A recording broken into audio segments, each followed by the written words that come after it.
कमलेश कुमार।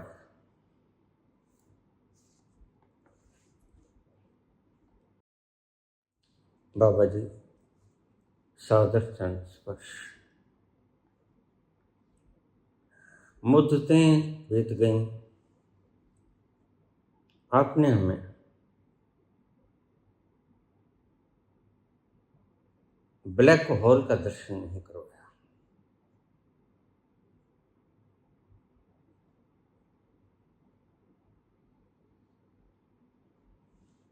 आज आप black hole का दर्शन करवा दीजिए।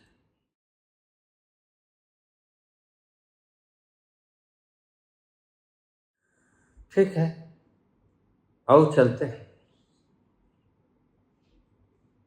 आराम से बैठ जाइए, आंखें बंद कीजिए, मेरी बात को शांत मन से, जैसा आपके कान में पड़े आवाज उसको सुनते रहिए।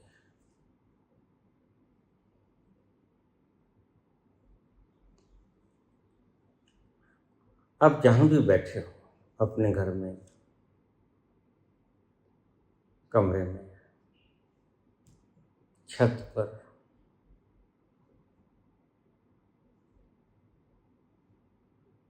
आपको ऐसा प्रतीत होता है कि जैसे हम शिथिल हैं, हम चल नहीं रहे,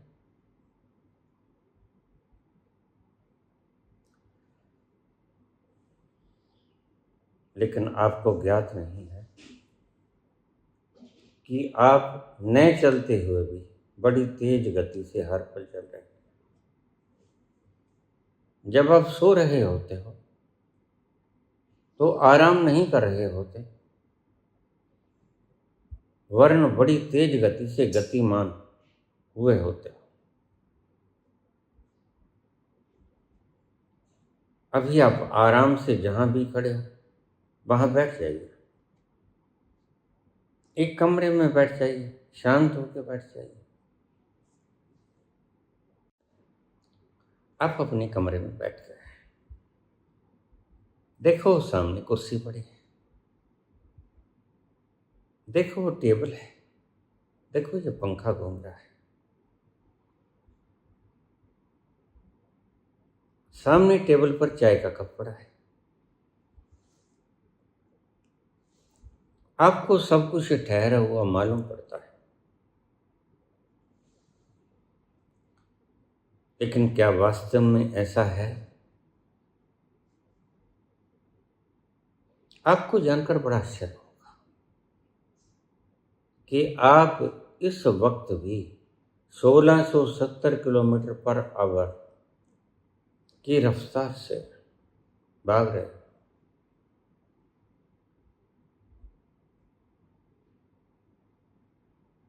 ठीक ठाक हूं, खराब नहीं हुआ है। आपको लगता है कि हम बैठे हैं, उसकी प्राकृतिक, उसकी रचना, उस साहेब का करामात अनूठा है। 1670 किलोमीटर पर आवर की गति से पृथ्वी अपनी धुरी पर घूम रही है और हमें पता नहीं चलता। और इसके अलावे 1,07,003 किलोमीटर 1 घंटे की रफ्तार से यह सूरज के चौगिर्द घूम रहे हैं। 2 प्रकार की गति होते हुए भी तुम्हें जरा भी पता नहीं चलता। क्यों?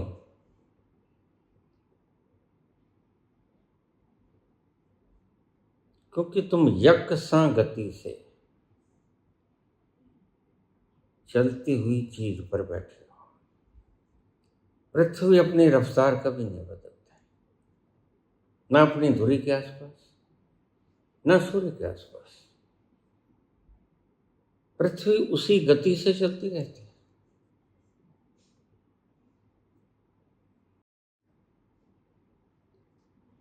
और जब भी तुम ऐसे वाहन पर यात्रा करोगे जो समान गति से चल रही है, तो तुम अपने आप को ठहरा हुआ महसूस करोगे।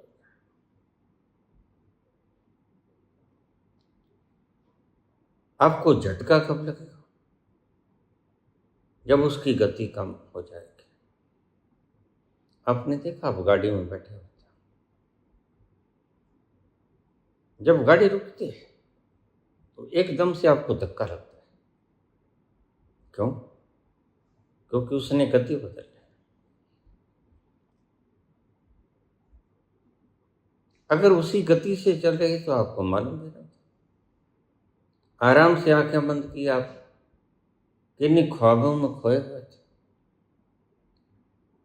अचानक से गाड़ी ठहरी, आपको धक्का लगा, आपने आंखें खोली, क्या हुआ?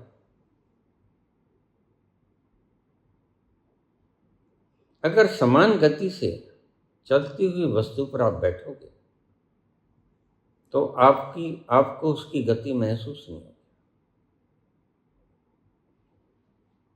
आपको गति महसूस ही तो होती है कि पृथ्वी सदा ही अपनी धुरी के आसपास और सूरज के आसपास समान गति से चलती है। 1,07,003 किलोमीटर सूरज के गिर्द और अपनी धुरी के गिर्द, दो धुरियों पर घूमती हुई पृथ्वी, और आपको तनिक भी हिलने जुलने का पता नहीं लगता। थोड़ा सा भूकंप आ जाता है तो पता चल जाता है। हमारा पूरा सौर मंडल, ये नवग्रह वगैरह, यह आकाश गंगा के आसपास लगातार 8,03,82 किलोमीटर पर आवर की गति से गतिमान। और ध्यान रखो, जिस आकाश गंगा के आसपास हमारा सौर मंडल घूम रहा, वह हमारी आकाश गंगा भी दूसरी आकाश गंगाओं के आसपास अन्य आकाश गंगाओं के सापेक्ष में गतिशील।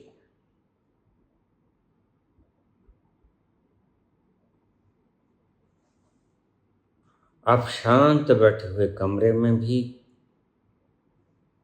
सत्य में यात्रा कर रहे हैं, यह कोई कल्पना नहीं।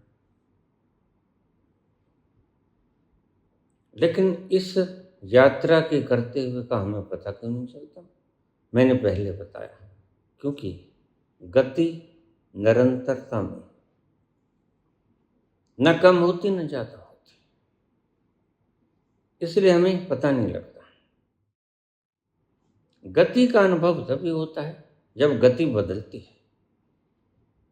यदि सब कुछ आपके साथ समान गति से हो रहा है तो वह गति आपको प्रतीत नहीं होती। आइए थोड़ा सा हम मोड़ ले लें। अध्यात्म में भी ऐसा होता है। अगर कोई व्यक्ति लगातार क्रोधित होता रहे, यानी क्रोध में गतिशील होता रहे, तो आप कहोगे इसका तो स्वभाव है, आप उसको नजरअंदाज कर दो।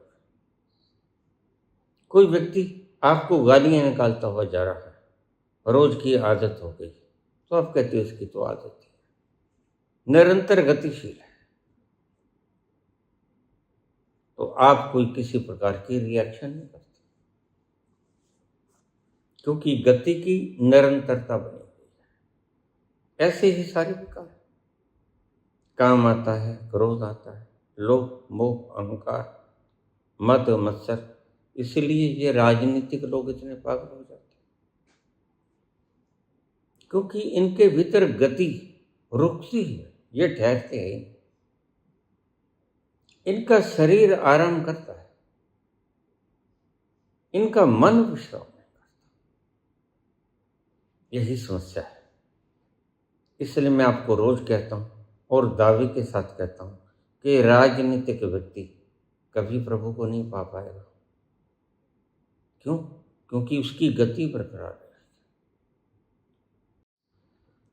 लगातार वह चलता रहेगा, राजनीति के दांव पेच लड़ाता रहेगा, और ना ही धनपति।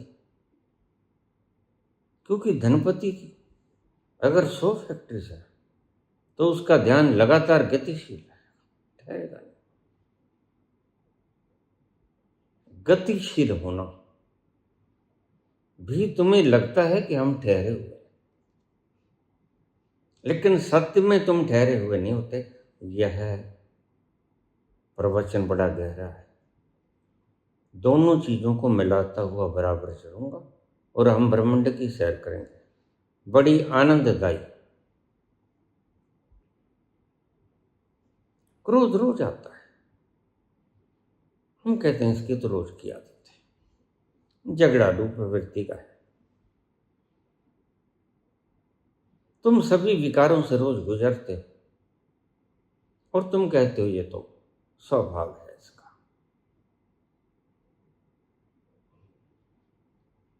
जब तक कुछ चीजें गतिशील रहती हैं तब तक आपको उनका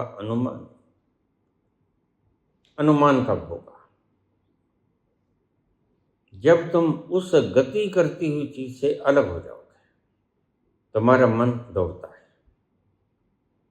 तुम दुखी होते हो। दौड़ने से कोई दुखी न हो, ऐसा हो ही नहीं सकता। दौड़ने से दुखी का आभास न हो, ऐसा हो जाता है। ऐसा मूड प्राणी होता है। और ये धनाढ़ जो हैं, ये राजनीति के लोग जो हैं, और भी अंकाक्षाओं अभीप्साओं को पाले हुए लोग हैं, ये सभी गतिशील हैं और बराबर गतिशील हैं। इनका एक टारगेट है कि हमने कुछ अचीव करना है, हमने बल अचीव करना है, धन अचीव करना। इसलिए अक्सर मूढ़ लोग कहते हैं,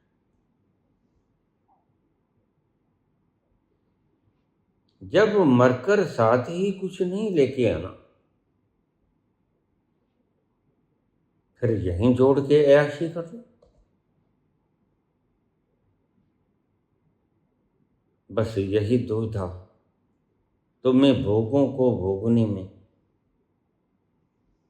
एक बूस्टर का काम करती है। तुम कहते हो जब संग कोई जाता ना, और संत कहते तुम्हारे संग कोई जाता नहीं, काहे इकट्ठा करना। तुम्हारी बुद्धि उसके पैरेलल तर्क दे देती है कि जब कोई संग जाता नहीं तो क्यों ना सारे संसार का इकट्ठा करके सारे संसार को भोग लूं। जब जाता तो कुछ है नहीं। और दोनों ही तर्क अपनी जगह ठीक है, लेकिन तर्क की तरह ठीक है, सत्य की तरह तो एक ही बात ठीक है।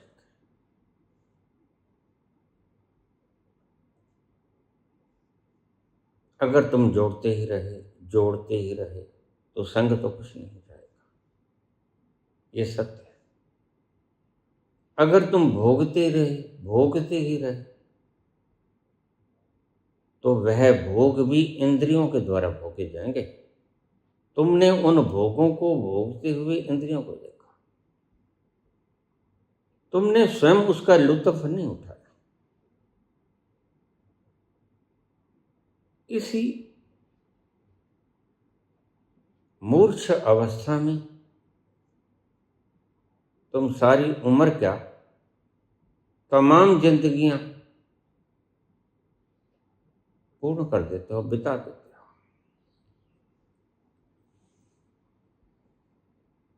तुम्हें चैन नहीं आता।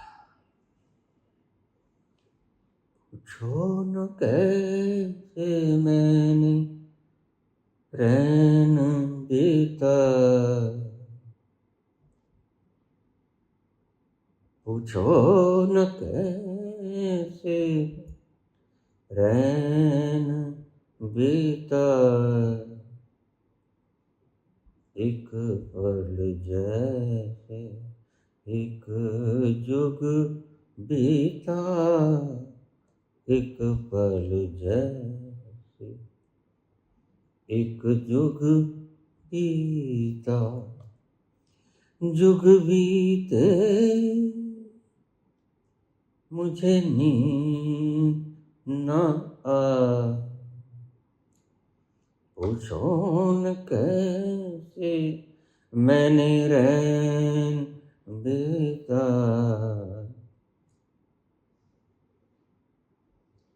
तुम अपने कमरे में बैठे हो,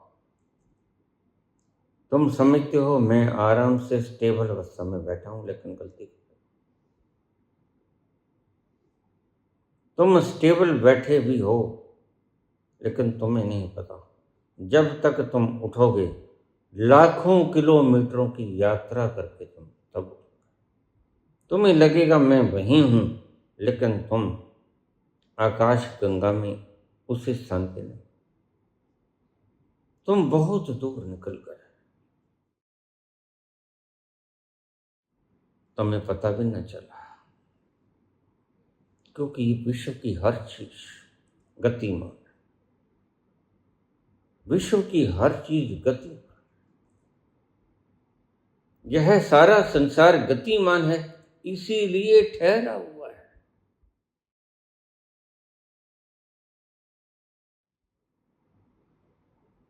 अगर यह विश्व गतिमान न रहे तो सारा संसार धड़म से गिर जाए। बड़ा उल्टा सिद्धांत है।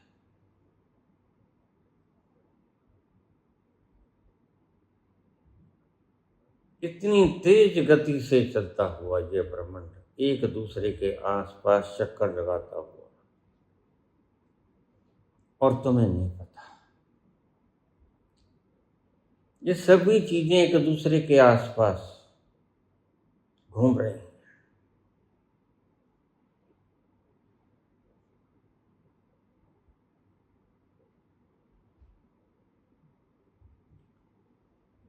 सूरज को धरती ढूंढे, धरती को चंद्रमा, धरती को चंद्र,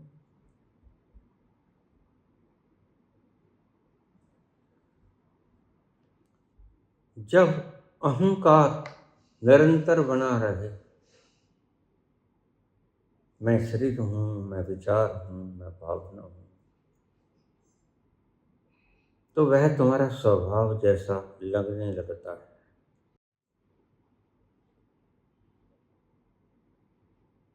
क्रोध की निरंतरता या अपने होने की निरंतरता स्वभाव की तरह प्रतीत होती है। इसलिए प्रत्येक व्यक्ति आज अहंकारी, और किसी को पता नहीं कि मैं अहंकारी हूं।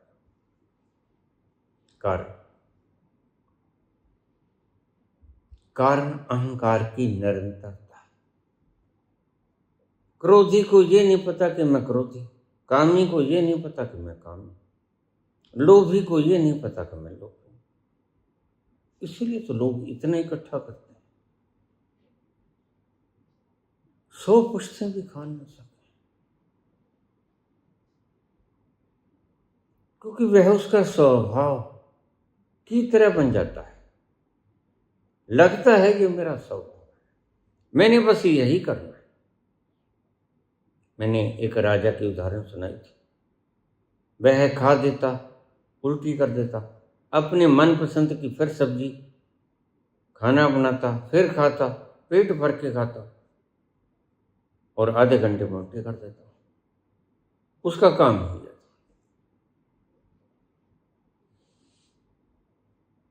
तुम्हारा होना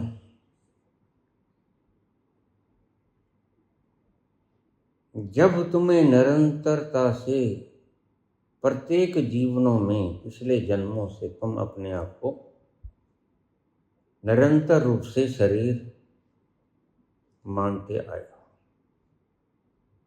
आज ये तुम्हारा स्वभाव बन गया है, जिसको हम संस्कार कहते हैं।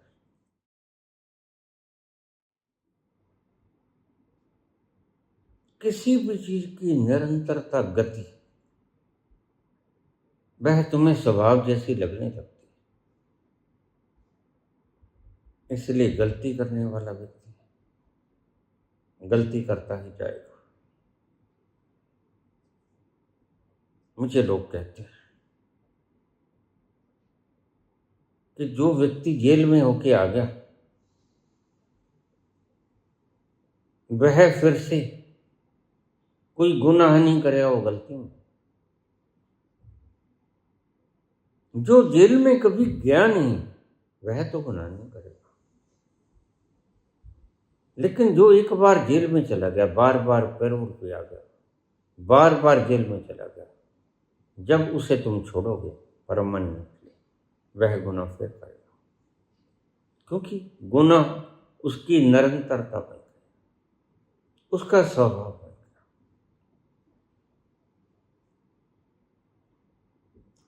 थोड़ी गहरी बातें आराम से सुन। आध्यात्म मिश्रण संसार में दोनों बातें एक ही इशारे में कह रहा हूं, तुम समझने की चेष्टा भी करना।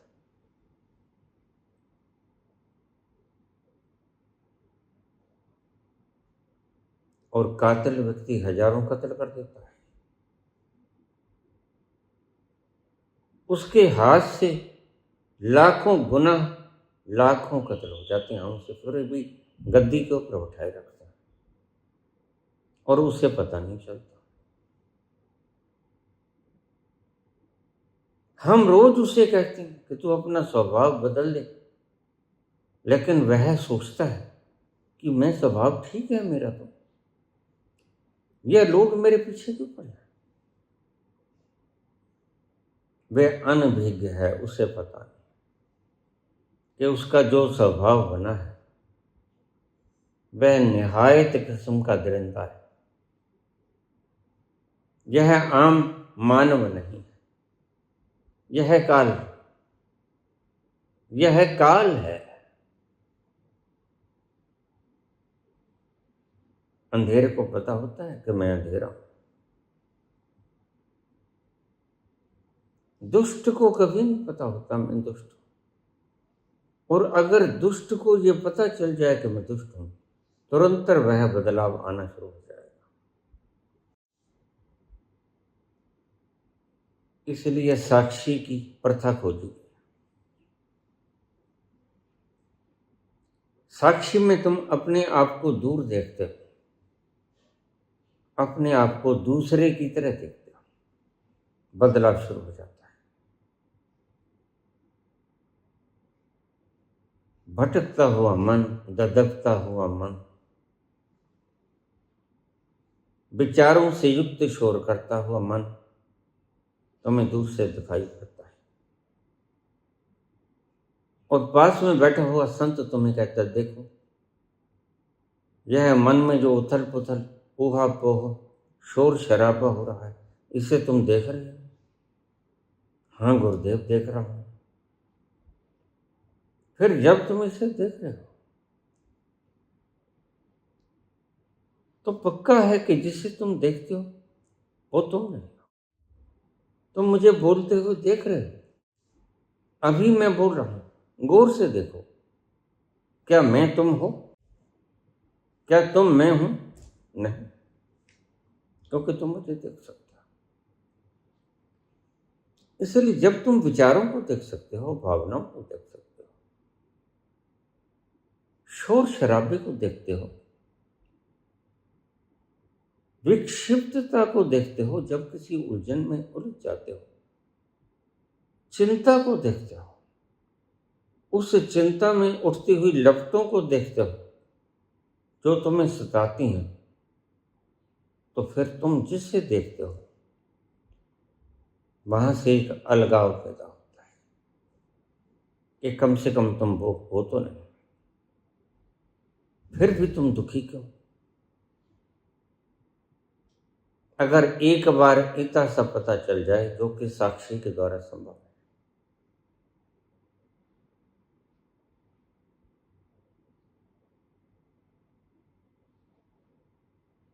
तुम्हें तुम्हारा मन बोलता हुआ दिख जाए, तुम्हें तुम्हारे मन की चिंताएं दिख जाएं, तो तत्क्षण वह मन शांत होना शुरू हो जाएगा,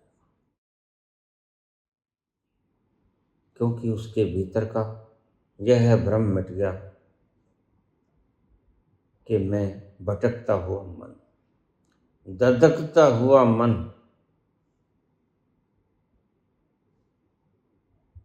और जैसे ही ये भ्रम हटा तैसे ही तुम्हारी चिंता समाप्त हुई। चिंता की आग तुम्हें जला रही थी और तुमने देख लिया कि चिंता मैं नहीं,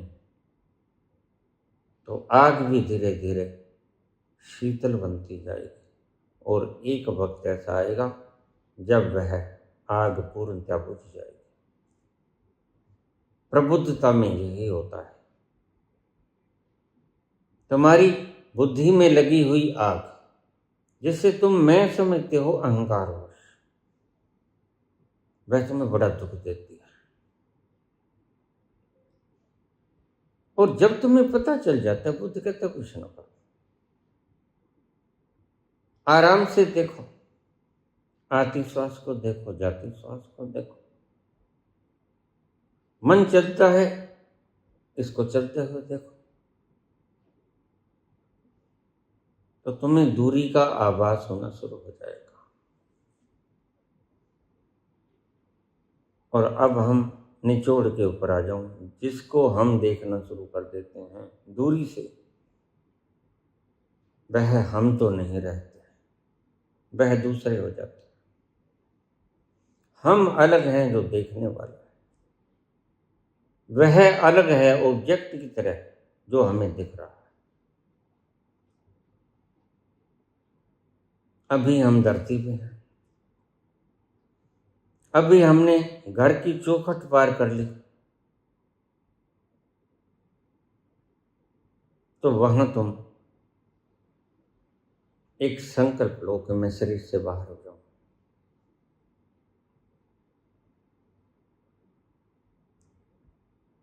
संकल्प तुम ले सकोगे तब जब तुम अपने गहरे में भीतर जंक्चर पॉइंट तक उतर जाओगे। अब तक तुम्हें मेरी बातें समझा आ रही हैं, अब तुम्हें मेरी बातें थोड़ी थोड़ी समझाएंगी, थोड़ा थोड़ा तुम्हें अंदाजा लगाना पड़ेगा।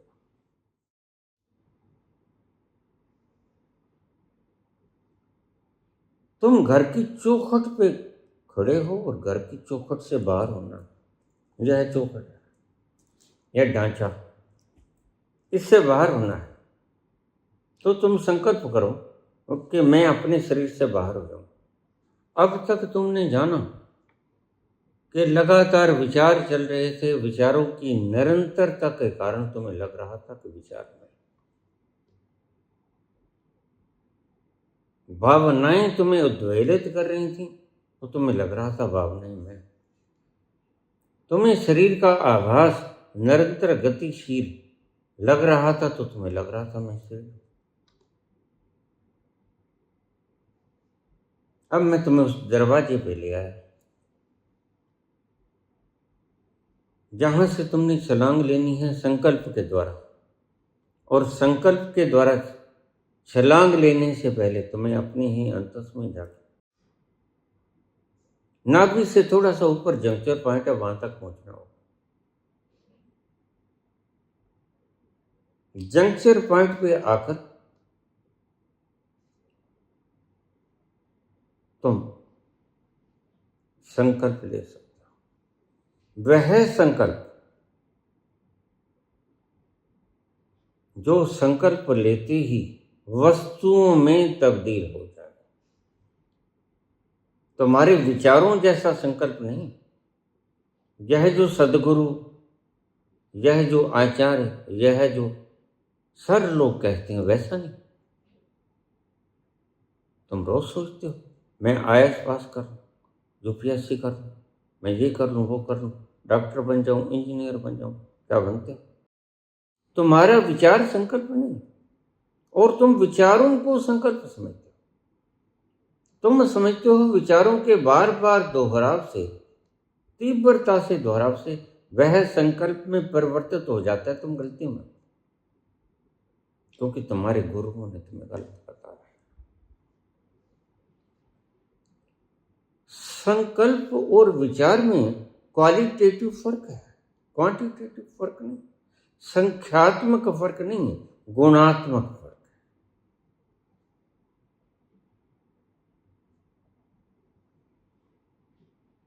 विचार तो तुम रोज करते हो, रोज तुम्हारे मन में विचार आ जाता है कि यह आदमी बड़ा तंग करता है, मरता क्यों नहीं?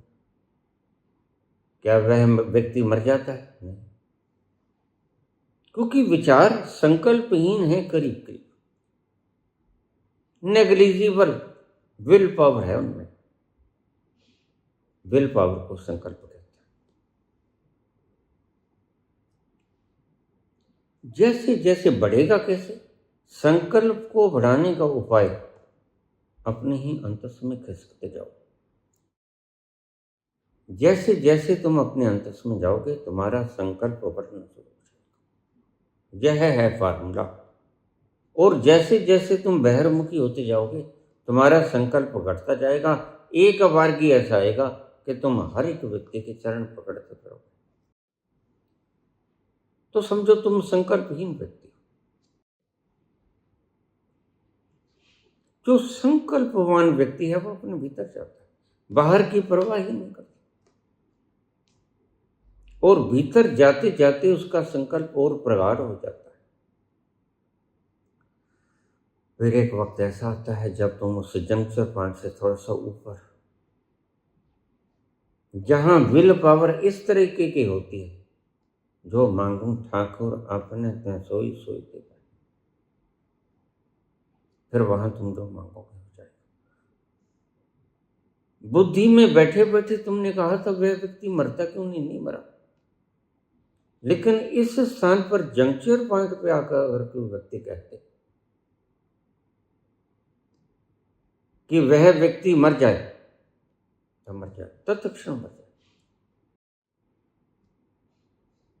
ईश्वर ने हमारे भीतर इतनी विल पावर दी है, और ईश्वर स्वयं मूर्ति विल पावर की आदमी के भीतर ही बैठा है। ऐसे घट में पीव है मूर्ख जाने, मूर्ख उसको संसार में ढूंढता फिरता है। मूर्ख उसको धन में ढूंढेगा, मान सम्मान में ढूंढेगा, अन्य अन्य चीजों में ढूंढेगा, सूचनाओं में ढूंढेगा, उपाधियों में ढूंढेगा, डिग्रीज में ढूंढेगा, डिग्रीज कमाएगा, लठ खाएगा पुलिस के, क्योंकि तुम्हें नौकरी देने वाला राजा खुद भिखमंगा है।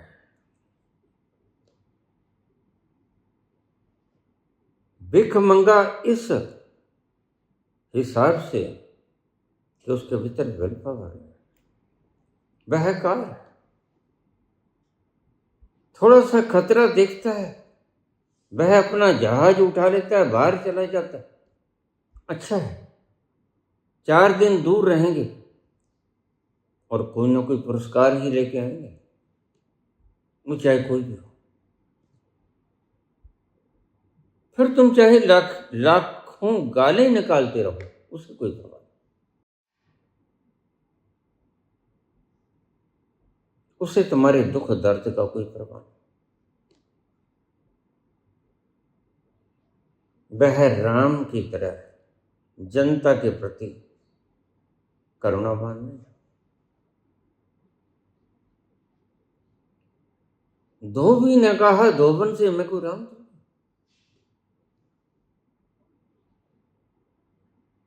जो 13 महीने तक सीता लंका में रही और राम ने उसे ग्रहण कर लिया, मैं को राम थोड़े। राम के कानों में खबर पड़ी, उसने सीता को वनवास दे दिया। यह ठीक काम तो नहीं था, लेकिन एक राजा की उदाहरण भी थी कि राजा को ऐसा होना चाहिए कि प्रत्येक अपनी जनता की बात सुने। लेकिन राम ने कोई समझदारी की बात नहीं की। फिर भी इतनी बात तो तय है कि उसने जनता की बात सुनी, तो ठीक से गुनी नहीं बात रखी।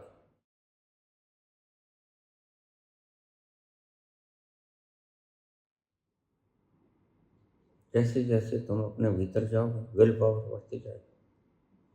जंक्चर पॉइंट से थोड़ा सा ऊपर तुम संकल्प करो कि मैं शरीर से बाहर हो जाऊं।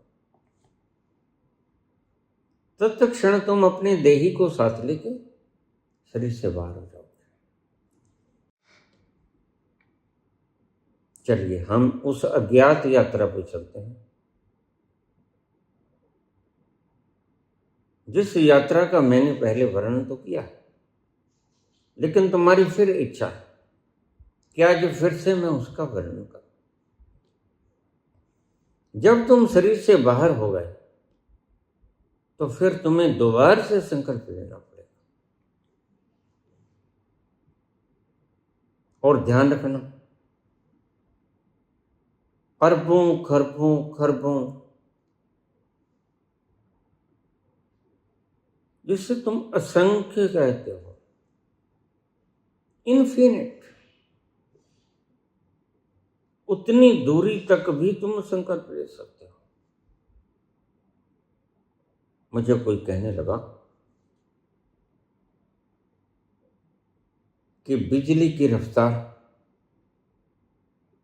3 लाख किलोमीटर पर सेकंड है, लेकिन तुम्हें पता है कि इससे भी ज्यादा रफ्तारें और हैं।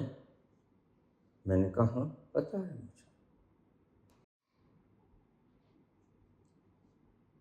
बिजली से तेज गति मन की होती है, तुम्हारे संकल्प की गति तेज होती है।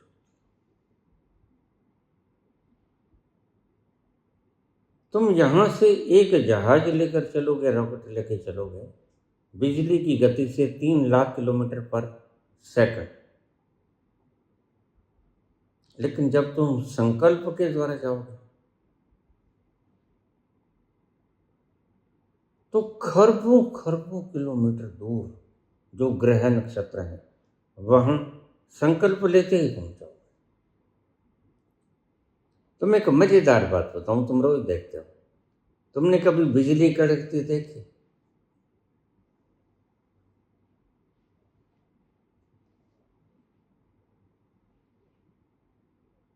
क्या तुम बिजली को और ध्वनि को एक ही समझते हो? प्रकाश और ध्वनि क्या एक ही चीजें हैं? नहीं। जब बिजली कड़कती है तो तुम देखते हो कि रोशनाई रोशनाई पहले आती, क्योंकि उसकी गति तेज है।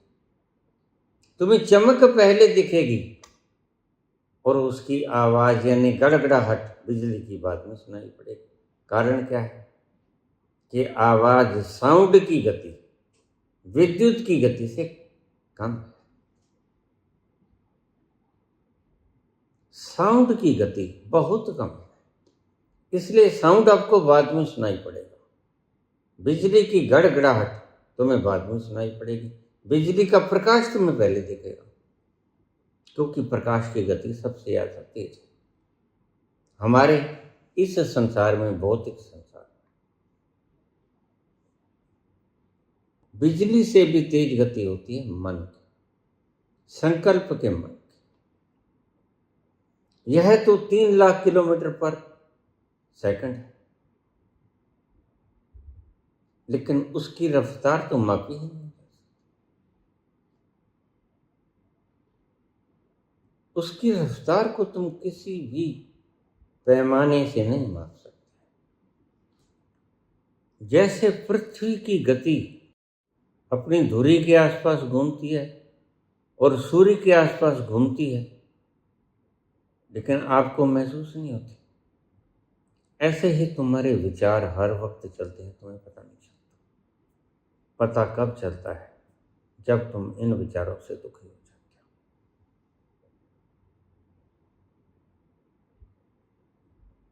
और अगर तुम्हारे विचार अच्छे अच्छे चलते रहते तो फिर तुम विचारों से भी दुखी नहीं होते।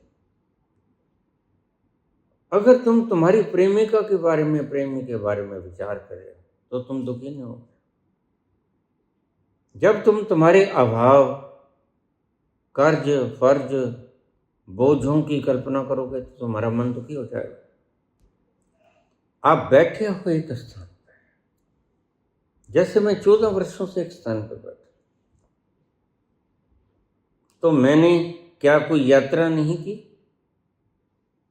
नहीं, बहुत बड़ी यात्रा की मैंने ब्रह्मांड में, क्योंकि मैं जानता, मैं अगर कहीं भी नहीं गया तो 24 घंटे में 26 लाख किलोमीटर मैंने बैठे बैठे ब्रह्मांड की यात्रा कर ली। चाहे मैं जरा भी नहीं हिला, लेकिन हर 24 घंटे में 26 लाख किलोमीटर, यानी एक घंटे में 1 लाख किलोमीटर से ज्यादा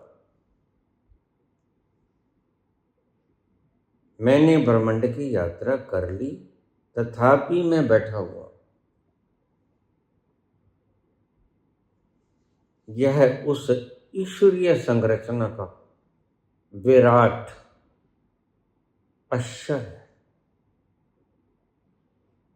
तुम जिस ईश्वर को इस गागर, छोटी सी गागर में समाना चाहते, उसका कारण है कि तुमने उसकी विराटता को नहीं देखा। अब मैं बोलता हूं तो तुम यही बातें किसी वैज्ञानिक से पूछना, वैज्ञानिक कहेगा बिल्कुल बिल्कुल सही, एक्यूरेसी से बोला है।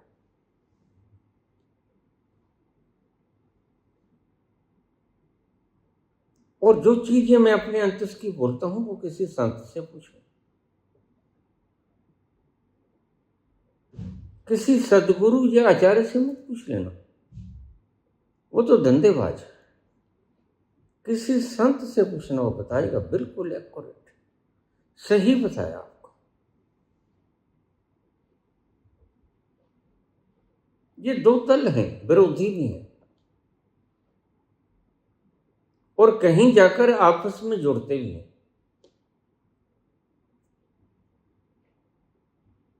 तो आप संकल्प करो शरीर से बाहर, फिर तुम संकल्प करो। ऋषि कहते हैं इस गति को देखो, इस चलते हुए ब्रह्मांड को देखो। रात्रि को चंद्रमा चलता हुआ महसूस होगा। क्या चंद्रमा चलता है?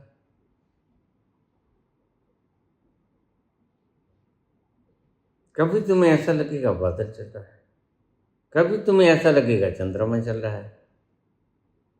ऋषि कहता है कि इस गति को देखो। जब तुम इस गति को देखोगे तो तुम्हें साफ पता चलेगा कि तुम देखने वाले हो। जो चल रहा है वो तुम नहीं हो।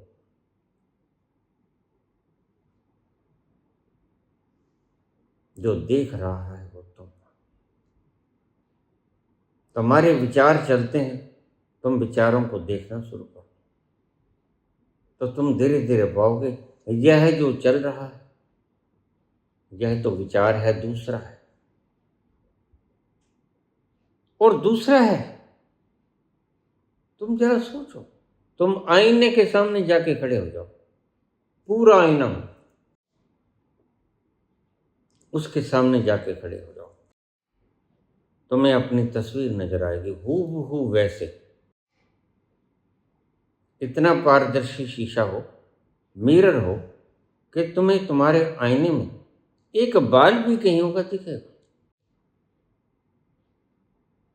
क्या शीशे में बनी हुई तस्वीर तुम हो?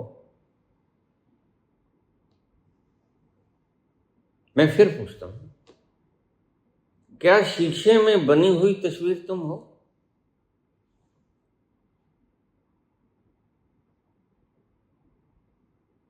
शीशा तुम रोज देखते हो, 2-2 घंटे खड़े रहते हो शीशे के सामने। एक तिल लगाने के लिए कहाँ तिल लगाऊं? और लोग फिर भी नहीं भरमाते। तुमने इतने घंटे खराब कर देते हो तुम, लोग फिर भी तुम्हारी तरफ देखते नहीं। वक्त बर्बाद हो जाता है।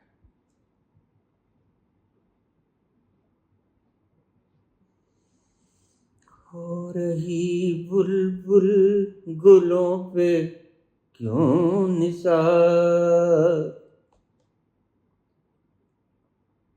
हो रही बुलबुल गुलों पे क्यों निसार, है खड़ा माली वो पीछे होशियार, है खड़ा माली वो पीछे होशियार, मार कर गोली गिरा ली जाएगी, जब तेरी डोली निकाली जाएगी, मुहूर्त के उठा ली जाएगी, जब तेरी। तुम शीशे के सामने खड़े अपनी तस्वीर देख रहे हो हूबहू। तो मैं तुमसे प्रश्न पूछा था, इतनी देर तो मैंने लगा दी कि तुम इतनी देर में सोच लो। क्या वह तस्वीर तुम्हारी तुम होते हो?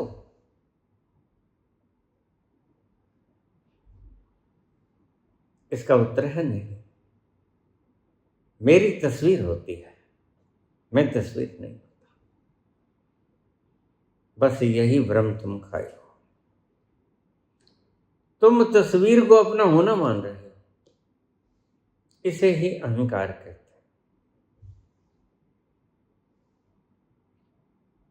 तुम्हारे ही भीतर एक देही नाम की चीज होती है, जिसे सूक्ष्म शरीर कहते हैं। वह बिल्कुल आकार प्रकार में तुम जैसा ही होता है, इस स्थूल शरीर जैसा ही सूक्ष्म होता है, लेकिन होता वह बिल्कुल ऐसे ही, बिल्कुल ऐसा।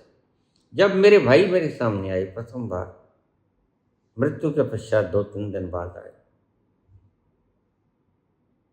तो मैं उन्हें देखते ही पहचान गया।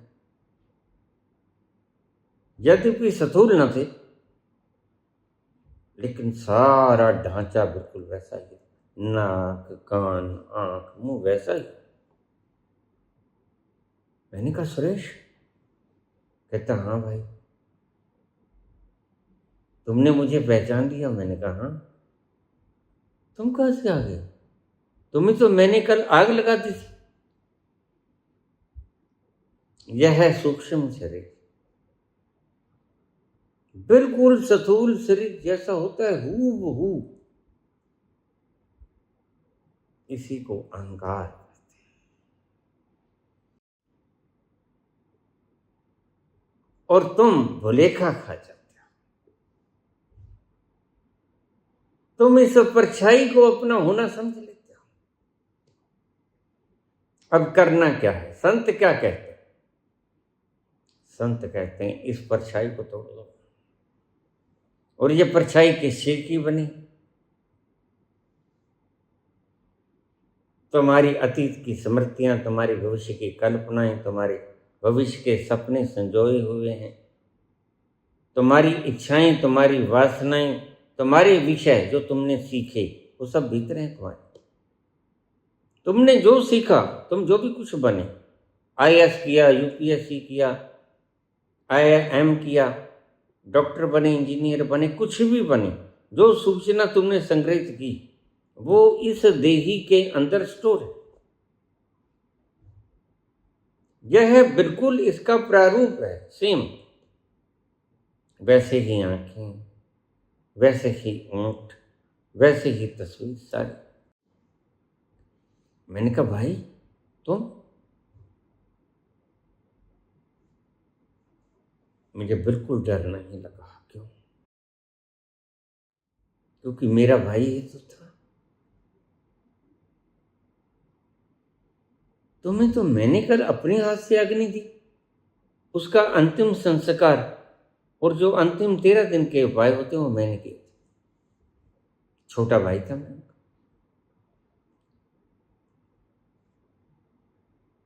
वो कहते हैं तुमने जिसको आग लगाया वह मेरा मुखौटा था, वह मेरा वस्त्र था। भगवान कृष्ण ने कहा वासांशी जीर्णानि यथा विहाय नवानि गृह्णाति नरोपराणि तथा शरीराणि विहाय जीर्णा अनन्यानि संयाति नवानि दे।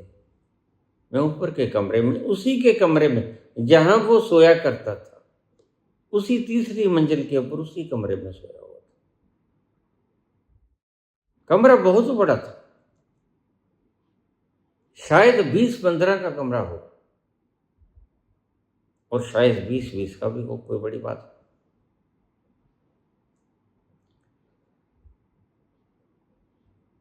तो मैंने कहा हाँ, तो मैंने तुम्हें तो आग लगा दिया था।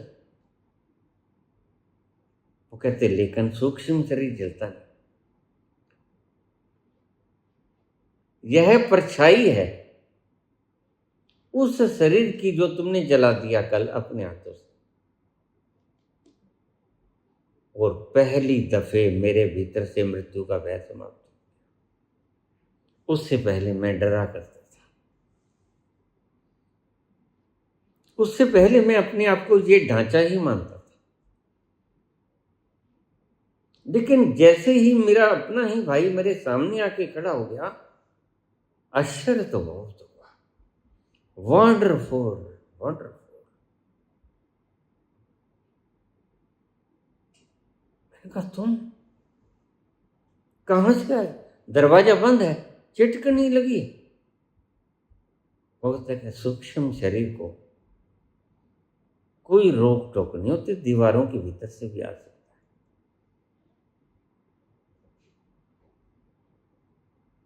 तुम ये मत सोचना कि दरवाजा बंद कर दिया भूत रात को आएगा नहीं।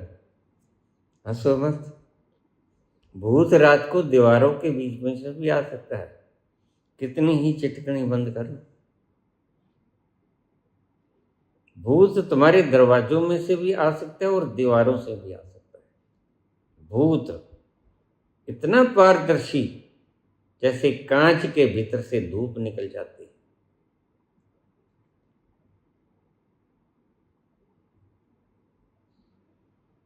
तो बच्चे मेरी इस बात से डरते हैं। तो रात को हम तो वाह चिटकनी बंद कर लेते हैं। मैंने कहा कितनी चिटकनी बंद कर। तो कई बच्चों का तो पेशाब निकल जाता है डर के मारे। वो कहते बाबा ऐसी बातें मत, किसी को मजा आता है और सुनो। लेकिन मैं तो सिर्फ सत्य ही सुना सकूंगा। मैं इन PLR वालों की तरह आपको गपोड़ तो सुनाऊंगा नहीं। मैंने कोई फीस तो रखनी नहीं है आपकी एंट्री फीस। मुझे कोई लोभ लालच तो है ही नहीं मान सम्मान का। मैं तो आपको जैसा मैंने जाना वैसा अनुभव आपको बताया। आप सुनो सुनो, न सुनो न सुनो। आप सही मानो मानो, नहीं मानो तो मत मानो। मैं बाध्य नहीं करता। उसके बाद खैर हमारी बातें होती रही। मेरी बायोग्राफी पढ़ लेना, बायोग्राफी में सारा कुछ मिलेगा आपको। एक अलग से प्ले लिस्ट बनाई हुई है इसकी, मेरी जीवनी की अलग से प्ले लिस्ट है। वो पढ़ना, उसमें सारे मेरे जीवन गाथा ही है। 8-10 चैप्टर होंगे ज्यादा से ज्यादा नहीं होंगे।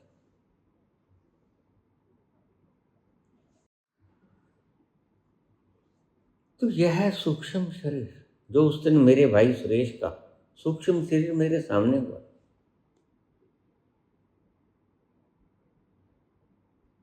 बिल्कुल पारदर्शी, लेकिन पारदर्शी होते हुए भी नैन नक्श आंखें होंठ सब वैसे ही दिख रहा था।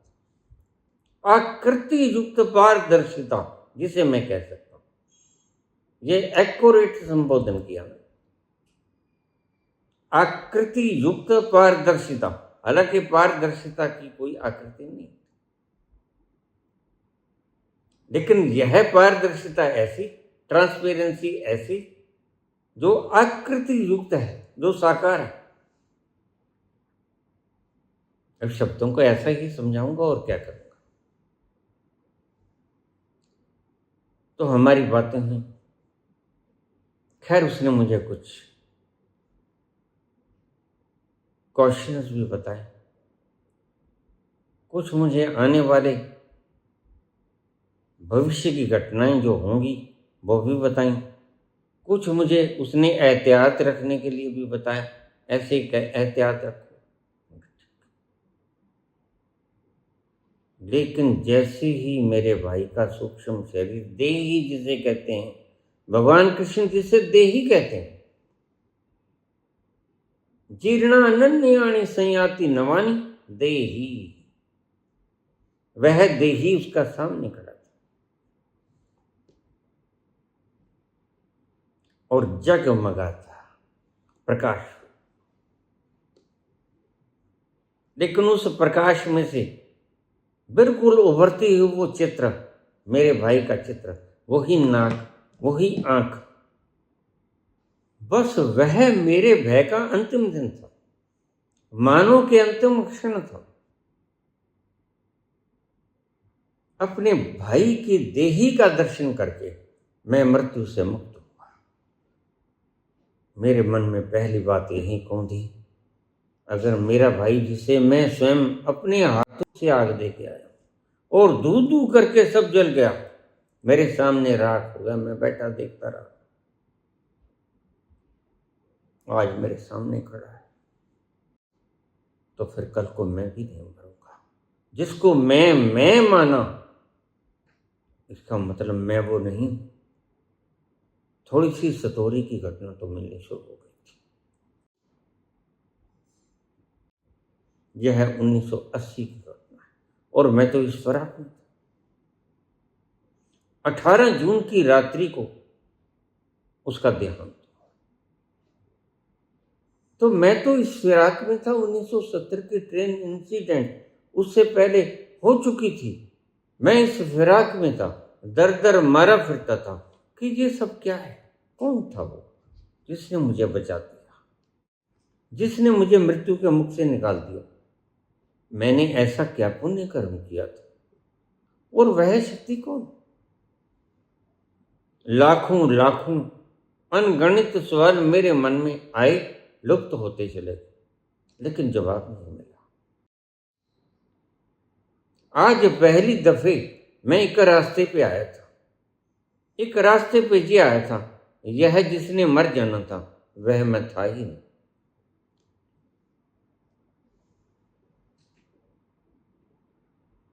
क्योंकि जिसे मैंने जला दिया 19 तारीख को, उसका 19 जून को उसका संस्कार मैंने अपने हाथों से किया। उसकी राख, उसके फूल मैंने अपने हाथों से चुगे।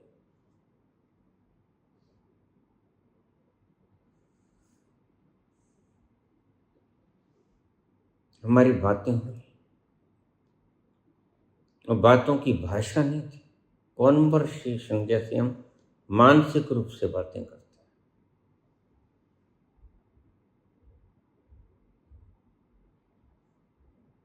उसके बाद की फिर मेरी शमशान की जो सारी मैंने साधना की वो मैंने दर्ज की हुई, और दोबारा से उल्लेख नहीं करूंगा, इतना वक्त भी नहीं। तो तुमने संकल्प किया, अपने भीतर जैसे ही तुम उतरोगे संकल्प प्रगाढ़ होता जाएगा। इसको तुम अपने कुर्ते के गांठ लगा के बांध लो, अपनी साड़ी के आंचल के गांठ लगा के बांध लो। जितना तुम अपने भीतर जाओगे संकल्प प्रगाढ़ होता जाएगा। सती सावित्री स्त्रियों में संकल्प क्यों होता था? आज तुम्हें ये बहुत वेद भी खोल देता हूं। क्योंकि उनका मन बहिर्मुखी भटकता नहीं। वैश्यों का मन क्यों नहीं ठहरता? क्योंकि उनका मन मल्टी डायमेंशन होता है। ये जो वैश्याएं हैं रात को एजुकेशन मिनिस्ट्री लेने के लिए रोज करवटें नहीं, बेड बदल दिया, किसी का पति चुरा लिया,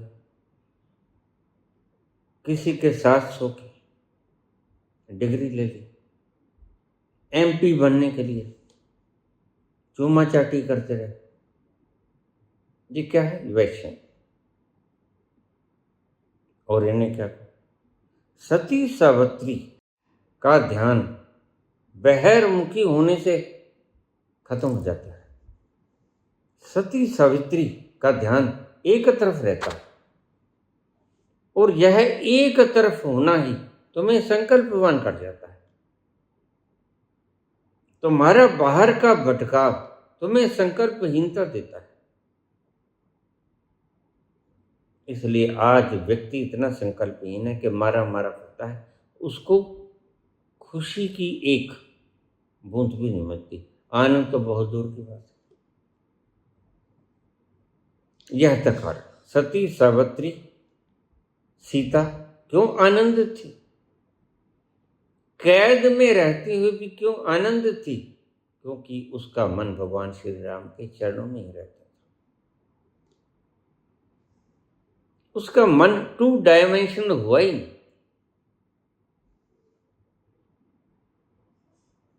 और जिसका मन 2 डायमेंशन नहीं हुआ, उसका मन 1 डायमेंशन हो गया। और यही तो चाहिए अध्यात्म। जिसका मन 1 डायमेंशन हो गया वह ठहर गया। एको अहम द्वितीयो नास्ति, एको ब्रह्म द्वितीयो नास्ति। वेदांत का सार यही है, एक।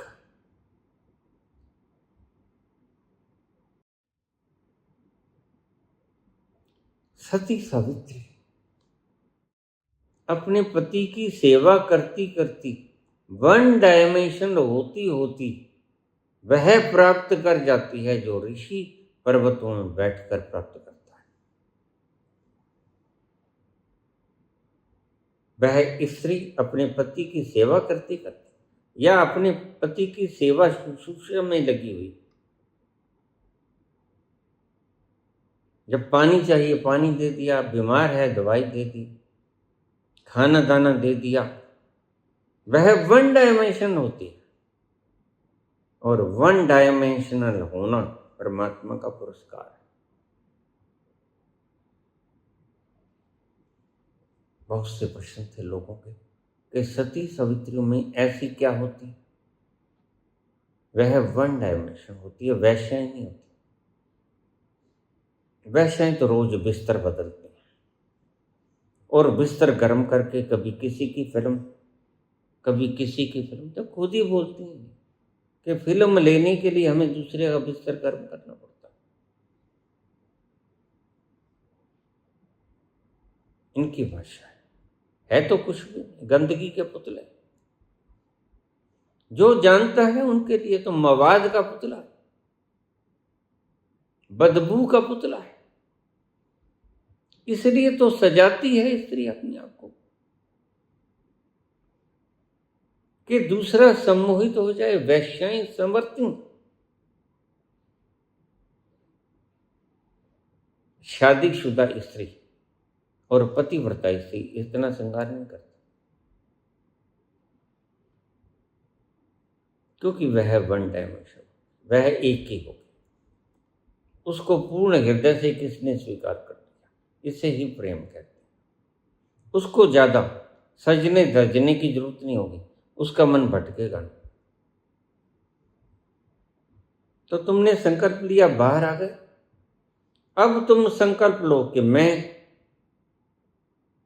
यहां के प्रथम सप्तर्षि के प्रथम तारे के पास पहुंच जाऊं। पृथ्वी से जब हम बिग डिपर यानी सप्तर्षि मंडल के पास पहुंचेंगे तो वहां 7 तारे मिलेंगे आपको। 4 तारे एक वर्गाकार रूप में और 3 तारे पूंछ की तरह।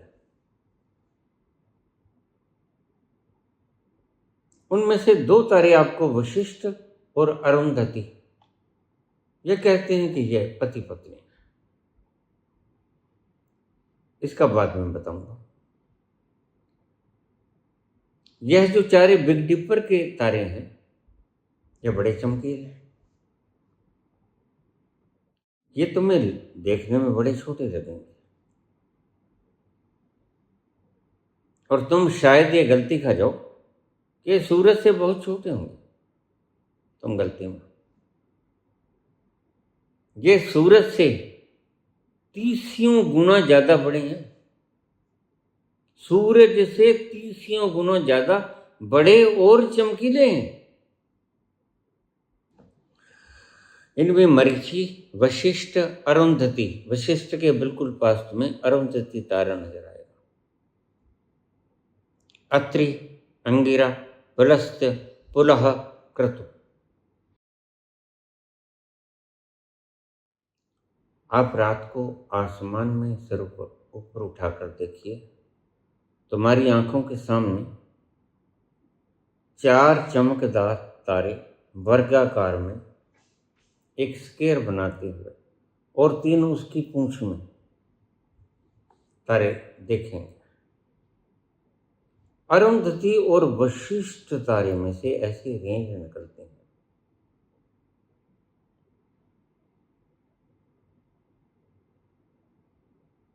कि जब व्यक्ति की शादी होती है, स्त्री हो पुरुष हो, दोनों इकट्ठे जब शादी करते हैं, तो आज तो पता नहीं ब्राह्मण क्या करते हैं, लेकिन उन दोनों को अगर ब्राह्मण ना भी कहे, क्योंकि आज तो आपको पता ही है,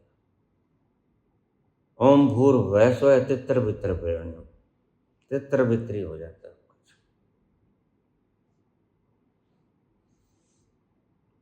तो शादी के बाद जो प्रथम निगाह पड़े वो इन 2 तारों पर पड़े, वशिष्ठ और अरुंधति। इन तारों को सबसे पहले नव जोड़ा, सबसे पहले इनको देखें, उनका प्रेम सारी उम्र बना रहेगा। उनके भीतर से ऐसी तरंगें गुजरती हैं और मजे की बात यह है कि उनको सिर्फ तुम्हारी आंखें ही पी सकती हैं, शरीर का कोई और अंग नहीं। उनकी बनावट या कुछ उनके भीतर का द्रव्य कुछ ऐसा है कि वह तुम्हारी आंखों के द्वारा ही तुम्हारे भीतर प्रवेश कर सकता है, अन्यथा तुम गुजर जाओगे, वे चमकते रहेंगे। अगर तुमने उनकी तरफ गौर से देखा तो तुम्हारी आंखों की पुतलियों के जरिए वो तुम्हारे भीतर प्रवेश कर जाएंगे। इसलिए शादी के बाद अगर मेरी बात याद रह जाए तो शादी के बाद प्रत्येक जोड़ा इन 2 तारों को जरूर देखे। वशिष्ठ के 7 तारों में से 2 तारे हैं, वशिष्ठ और अरुंधति। वशिष्ठ को मेजर भी कहते हैं और अरुंधति को एल्कॉर भी कहते हैं। एल्कॉइड मरीच को कहते हैं। अत्रि, अंगिरा, पुलस्त्य, पुलह, क्रतु, ये 7 तारों का एक समूह है। इनमें से मुख्य जो बात मैंने समझानी थी आपको, ये समझानी है, ये कौन से नंबर का तारा है। अब ये 2 तारे हैं कौन से, इनको पहचाने कैसे। आप देखोगे एक तो वर्गाकार है, 4 तारे करीब करीब एक वर्ग बनाते हैं, स्क्वायर, उनको छोड़ दीजिए, उनमें से नहीं। उसके नीचे से जो पूंछ आएगी वो पहली सीधी लाइन, 2 सीधी लाइन में तारे आएंगे, वो वशिष्ठ और उसकी धर्मपत्नी। फिर उसके आगे वह मुड़ जाएगा, टेढ़ी लाइन आ जाएगी, वह मारीच है। तो इसे फिर से समझ लो अच्छी तरह से। यह जो 7 सप्तर्षि हैं, इनमें से जो तो वर्गाकार बनाते हैं 4, 1 2 3 4, यह तो एक वर्ग बनाएंगे। जो स्क्वायर के अंदर 4 तारे आ गए उनको छोड़ दो। उसके बाद एक सीधी रेखा आएगी, उस सीधी रेखा में 2 तारे आएंगे। पहले आएगा अरुंधति सीधी रेखा में, फिर आएगा वशिष्ठ।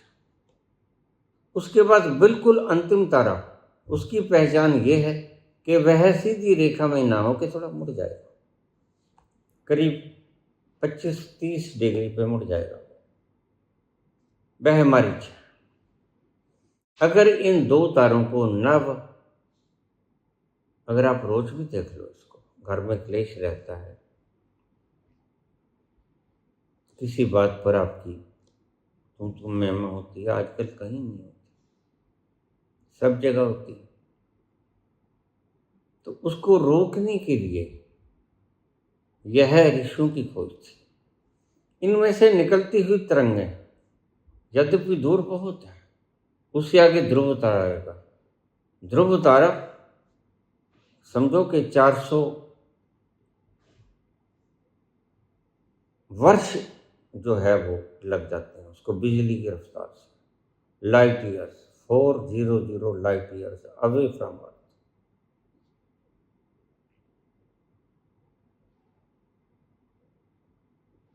तो अगर घर में कोई क्लेश हो, कोई दावा वगैरह चल रहा हो, पति पत्नी में प्रेम ना हो, पति पत्नी के लिए ये सिर्फ आम नहीं, वह दोनों यकसा इस तारे को देखे, यकसा हाथ में लाके यकसा इस तारे को देखा। इसलिए जब फेरे लिए जाते हैं तो हम गांठ बांध देते हैं, गठ जुड़ा, तो उसमें से भी यह प्रभाव निकल जाता है।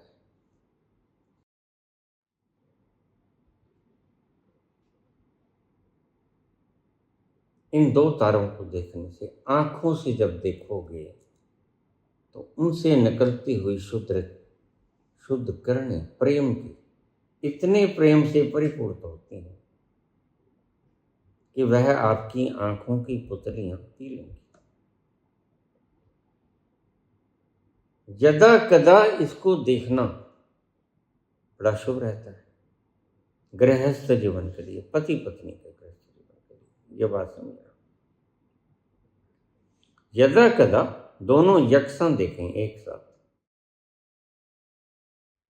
इन 2 तारों को देख लेना, वह जो टेढ़ी लकीर आएगी आखिर में, वह एक तारा आएगा, वह मारीची है, उसको छोड़ दो।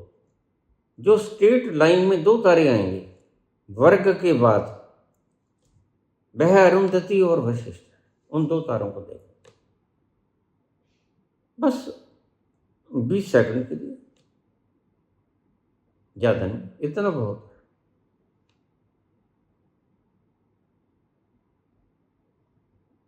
तो इससे आगे यहां तक हम पहुंच गए, इससे आगे चलो हम ध्रुव की यात्रा करें। वक्त बहुत हो गया है प्रिय श्रोताओ, हम आगे की यात्रा सप्तर्षि मंडल से ध्रुव और ध्रुव से फिर ब्लैक होल, बड़ी प्यारी यात्रा है। फिर ब्लैक होल से भी तुम्हें आगे ले चलूंगा, ब्रह्मांडों की खोज और ब्रह्मांडों की सैर करेंगे। आइए इस विराट और विशाल के दर्शन करेंगे यहीं बैठे बैठे। अनजाने होठों पर ये पहचाने गीत, पहचाने गीत, कल तक जो थे बेगाने जन्मों के मीत, जन्मों के मीत, द्वारे क्या होगा कौन से पल में, क्या होगा कौन से पल में, कोई जाने ना। ओहर ताल मिले नदी के जल में, नदी मिले सागर में, सागर मिले कौन से जल में, कोई जाने ना। ओहर ताल मिले नदी के जल में।